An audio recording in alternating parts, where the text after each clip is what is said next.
Hi hello ನಮಸ್ತೆ ಎಲ್ರಿಗೂ ಶ್ರೀಮತಿ ಅಡುಗೆ ಯೂಟ್ಯೂಬ್ ಚಾನಲ್ಗೆ ಸ್ವಾಗತ ಸುಸ್ವಾಗತ.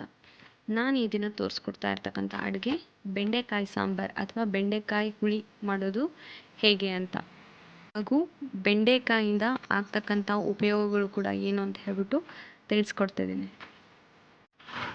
ಬೆಂಡೆಕಾಯಿ ಸಾಂಬಾರು ಮಾಡಲು ಬೇಕಾಗುವ ಪದಾರ್ಥಗಳು: 15ರಿಂದ 20 ಬೆಂಡೆಕಾಯಿ, 3 ಹೆಸರು ಕರಿಬೇವು, 1 ಈರುಳ್ಳಿ, 2ರಿಂದ 3 ಟೊಮೆಟೊ, 1 ಚಮಚ ಖಾರದ ಪುಡಿ, 2 ಚಮಚ ಸಾಂಬಾರು ಪುಡಿ, ಸ್ವಲ್ಪ ತೆಂಗಿನ ತುರಿ, ಉಪ್ಪು ಅಡುಗೆಗೆ ಬೇಕಾದ ಪ್ರಮಾಣದಲ್ಲಿ. ನಾನಿಲ್ಲಿ ಹಂಚಿಗೆ 15ರಿಂದ 20 ಹೆಚ್ಕೊಂಡಿರ್ತಕ್ಕಂಥ ಬೆಂಡೆಕಾಯಿನ ಹಾಕ್ಕೊಳ್ತಾ ಇದ್ದೀನಿ. ನೀವು ಬೆಂಡೆಕಾಯಿನ ಹೆಚ್ಕೋಬೇಕಾದ್ರೆ ನೀಟಾಗಿ ಹೆಚ್ಕೋಬೇಕಾಗುತ್ತೆ. ಹುಳಗಳು ಸೇರಿಕೊಂಡಿದ್ರೆ ಬೆಂಡೆಕಾಯಿನ ತೆಗಿಬೇಕಾಗುತ್ತೆ. ಇದು ಕತ್ಲಿಗೆ ಕಾಣಿಸೋದಿಲ್ಲ, ಬೆಂಡೆಕಾಯಿ ಒಳಗಡೆ ಹುಳ ಸೇರಿಕೊಂಡಿರತಕ್ಕಂಥದ್ದು. ನೀವು ಬೆಳಕಿಗೆ ಇಟ್ಕೊಂಡೆ ಹೆಚ್ಕೋಬೇಕಾಗತ್ತೆ ಬೆಂಡೆಕಾಯಿನ. ಅದರಲ್ಲಿರ್ತಕ್ಕಂಥ ಕೀಟಗಳು ಕೂಡ ನಮಗೆ ದೇಹಕ್ಕೆ ಅಷ್ಟೇ ಎಫೆಕ್ಟ್ ಆಗುತ್ತೆ. ಹಾಗಾಗಿ ನೀವು ಕೇರ್ಫುಲ್ಲಾಗಿ ಬೆಂಡೆಕಾಯಿನ ಹೆಚ್ಕೋಬೇಕಾಗುತ್ತೆ. ನಾನಿಲ್ಲಿ ಬೆಂಡೆಕಾಯಿನ ಹುರ್ಕೊಳ್ಳೋದಕ್ಕೆ 3 ಚಮಚದಷ್ಟು ನಾನು ಎಣ್ಣೆನ ಹಾಕ್ಕೊಳ್ತಾ ಇದ್ದೀನಿ.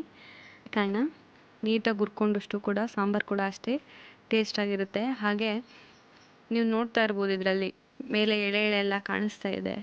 ಇದೆಲ್ಲ ಹೋಗೋವರೆಗೂ ಕೂಡ ನೀವು ಬೆಂಡೆಕಾಯಿನ ಹುರ್ಕೋಬೇಕಾಗುತ್ತೆ. ಈಗ ಎಳೆ ಎಳೆ ಎಲ್ಲ ಹೋಗಿದೆ, ಬೆಂಡೆಕಾಯಿ ಕೂಡ ನೀಟಾಗಿ ಫ್ರೈ ಆಗಿದೆ.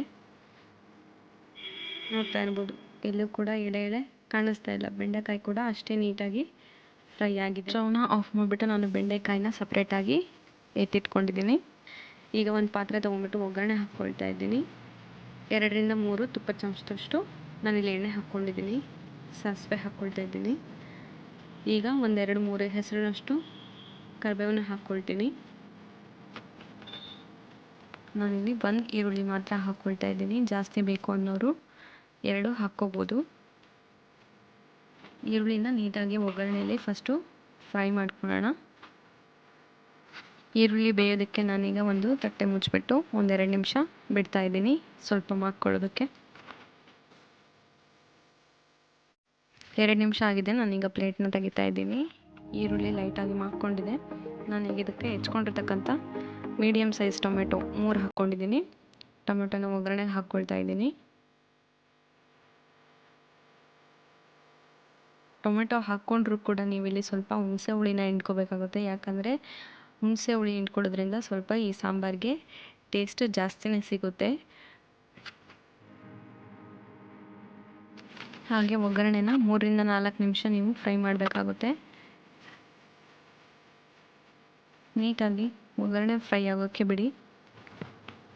ನೀವು ಯಾವಾಗೇ ಆದರೂ ಕೂಡ ಈ ರೀತಿ ಪ್ಲೇಟ್ನ ಮುಚ್ಚಿ ಒಗ್ಗರಣೆನ ಮಾಡ್ಕೊಳಕ್ಕೆ ಬಿಡಬೇಕಾದ್ರೆ ನೀವು ಲೋ ಫ್ಲೇಮಲ್ಲಿ ಇಟ್ಬಿಟ್ಟೆ ನೀವು ಮಾಡ್ಕೊಳ್ಳೋಕ್ಕೆ ಬಿಡಬೇಕಾಗುತ್ತೆ. ಇಲ್ಲ ಅಂತಂದರೆ ಜಾಸ್ತಿ ಊರಿಗೆ ಒಗ್ಗರಣೆ ಎಲ್ಲ ಸೀದೋಗುತ್ತೆ.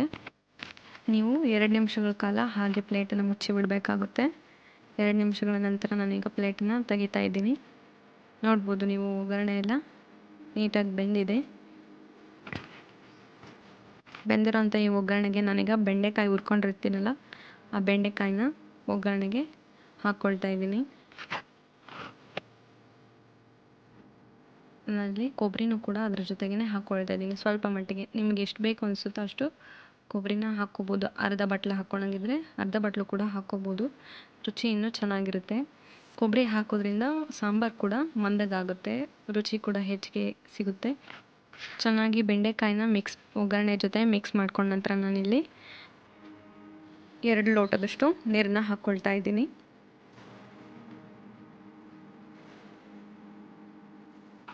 ಸಾಂಬಾರಿಗೆ ನೀವು ನೀರು ಹಾಕಿದ ನಂತರ ನೀಟಾಗಿ ಮಿಕ್ಸ್ ಮಾಡ್ಕೊಬೇಕಾಗುತ್ತೆ. ಇಲ್ಲಾಂದರೆ ಒಗ್ಗರಣೆ ಕೆಳಗಡೆನೇ ಆಗಿಬಿಡುತ್ತೆ, ಹತ್ಕೊಂಡ್ಬಿಡುತ್ತೆ ಪಾತ್ರೆಗೆ. ನೀವು ಈ ರೀತಿ ಒನ್ ಟೈಮ್ ಗೂರಾಡ್ಕೊಳ್ಳೋದ್ರಿಂದ ಎಲ್ಲ ನೀಟಾಗಿ ಮಿಕ್ಸ್ ಆಗುತ್ತೆ. ನಾನೀಗ ರುಚಿಗೆ ಎಷ್ಟು ಬೇಕೋ ಅಷ್ಟು ಉಪ್ಪನ್ನು ಹಾಕ್ಕೊಳ್ತಾ ಇದ್ದೀನಿ. ಇದಕ್ಕೆ ಹುಣಸೆ ಹಣ್ಣನ್ನು ನಾನು ಮೊದಲೇ ಸ್ವಲ್ಪ ನೆನೆ ಇಟ್ಕೊಂಡಿದ್ದೆ, ತೊಳ್ಕೊಂಡ್ಬಿಟ್ಟು. ಈಗ ಹುಣಸೆ ಹುಳಿನ ಸ್ವಲ್ಪ ಇದಕ್ಕೆ ಹಾಕ್ಕೊಳ್ತಾ ಇದ್ದೀನಿ. ಹುಣಸೆ ಹುಳಿ ಹಾಕ್ಕೊಳ್ಳೋದ್ರಿಂದ ರುಚಿ ಕೂಡ ಸಾಂಬಾರಿಂದು ಹೆಚ್ಚಾಗುತ್ತೆ. ನೋಡ್ಬೋದು ನೀವಿಲ್ಲಿ ಸಾಂಬಾರು ಲೈಟಾಗಿ ಕುದಿಯೋಕ್ಕೆ ಸ್ಟಾರ್ಟ್ ಆಗಿದೆ. 10ರಿಂದ 15 ನಿಮಿಷಗಳ ಕಾಲ ನೀವು ಸಾಂಬಾರನ್ನ ಈ ರೀತಿ ಕುದಿಯೋದಕ್ಕೆ ಬಿಡಬೇಕಾಗುತ್ತೆ. ನಾನಿಲ್ಲಿ ಒಂದು ಬೌಲಲ್ಲಿ 1 ಚಮಚದಷ್ಟು ಖಾರದ ಪುಡಿ ತೊಗೊಳ್ತಾ ಇದ್ದೀನಿ.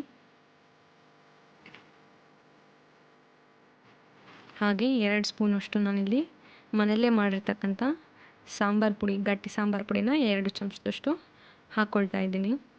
ಸಾಂಬಾರಿಗೆ ಡೈರೆಕ್ಟ್ ಹಾಕೋದ್ರಿಂದ ಉಂಡುಂಡೆ ಗಂಟು ಬಿದ್ದುಬಿಡುತ್ತೆ ಸಾಂಬಾರು ಪುಡಿ ಮತ್ತು ಖಾರದ ಪುಡಿ. ಅದಕ್ಕೆ ನಾನಿಲ್ಲಿ ಮೊದಲೇ ಒಂದು ಬೌಲಲ್ಲಿ ಹಾಕ್ಕೊಂಡ್ಬಿಟ್ಟು ಸ್ವಲ್ಪ ನೀರು ಹಾಕ್ಕೊಂಡು ಗಂಟಿಲ್ಲದೆ ಇದನ್ನು ಮಿಕ್ಸ್ ಮಾಡ್ಕೊಳ್ತಾ ಇದ್ದೀನಿ. ನಾವೀಗ ಇದನ್ನು ಡೈರೆಕ್ಟಾಗಿ ಸಾಂಬಾರಿಗೆ ಮಿಕ್ಸ್ ಮಾಡ್ಕೊಬೋದು. ಸಾಂಬಾರಿಗೆ ನಾನೀಗ ಡೈರೆಕ್ಟಾಗಿ ಮಿಕ್ಸ್ ಮಾಡ್ಕೊಂಡಿದ್ದೀನಿ ಖಾರದ ಪುಡಿ ಮತ್ತು ಸಾಂಬಾರು ಪುಡಿನ. ಮಿಕ್ಸ್ ಮಾಡ್ಕೊಂಡ ನಂತರ ನೀವು 4ರಿಂದ 5 ನಿಮಿಷಗಳ ಕಾಲ ಕುದಿಯೋದಕ್ಕೆ ಬಿಡಬೇಕಾಗುತ್ತೆ ಸಾಂಬಾರನ್ನ. ಸಖತ್ತಾಗಿರೋ ಬೆಂಡೆಕಾಯಿ ಸಾಂಬಾರೀಗ ಅನ್ನದ ಜೊತೆ ಹಾಗೂ ಮುದ್ದೆ ಜೊತೆ ಸವಿಯಲು ಸಿದ್ಧ. ಬೆಂಡೆಕಾಯಿನ ತಿನ್ನೋದ್ರಿಂದ ಜೀರ್ಣಕ್ರಿಯೆಗೆ ತುಂಬ ಉಪಯೋಗ ಆಗುತ್ತೆ. ಹಾಗೆ ಬೆಂಡೆಕಾಯಿನ ಮೂಲಂಗಿ ತಿಂದಾಗ ಬೆಂಡೆಕಾಯಿನ ತಿನ್ನಬಾರ್ದು. ಹಾಗೆ ಹಾಗಲಕಾಯಿನ ತಿಂದಾಗೂ ಕೂಡ ಬೆಂಡೆಕಾಯಿನ ತಿನ್ನಬಾರ್ದು. ಇದು ಆರೋಗ್ಯಕ್ಕೆ ತುಂಬ ಎಫೆಕ್ಟ್ ಆಗುತ್ತೆ. ನೀವಿಲ್ಲಿ ನೋಡ್ಬೋದು ಬೆಂಡೆಕಾಯಿ ತಿನ್ನೋದ್ರಿಂದ ಎಷ್ಟೆಲ್ಲ ಉಪಯೋಗ ಇದೆ ಅನ್ನೋದನ್ನು.